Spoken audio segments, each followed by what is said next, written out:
Jammu and కాశ్మీర్లో ఉన్న పహల్గామ్లో April 22న జరిగిన టెర్రరిస్ట్ అటాక్లో 26 మంది ప్రాణాలు కోల్పోయారు. మరెంతో మంది గాయాల పాలయ్యారు.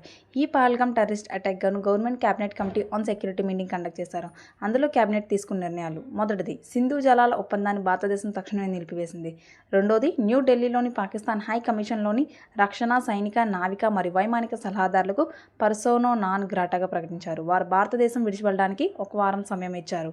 మూడోది, సార్క్ వీసా మినహాయింపు పథకం. ఈ వీసాల కింద పాకిస్తానీ జాతీయులు భారతదేశం ప్రయాణించడానికి అనుమతించబడరు. గతంలో జారీ చేసిన ఏ వీసా అయినా ఇంకా రద్దు చేశారు. ఇంకా ఎస్వీఎస్ వీసా కింద ప్రస్తుతం భారతదేశంలో ఉన్న ఏ పాకిస్తానీ జాతీయుడైనా భారతదేశం విడిచి వెళ్ళడానికి 48 గంటల సమయం ఇచ్చారు. ఇంకా నాలుగోది, అటారీ సరిహద్దు చెక్ పోస్ట్ను తక్షణమే మూసివేశారు.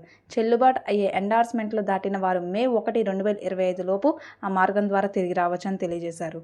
ఇంకా ఐదోది, 2025 మే 1 నాటికి అమలులోకి వచ్చిన మరింత తగ్గింపు ద్వారా హై కమిషన్ల మొత్తం సంఖ్యను 55 నుంచి 30కి తగ్గించనున్నారు.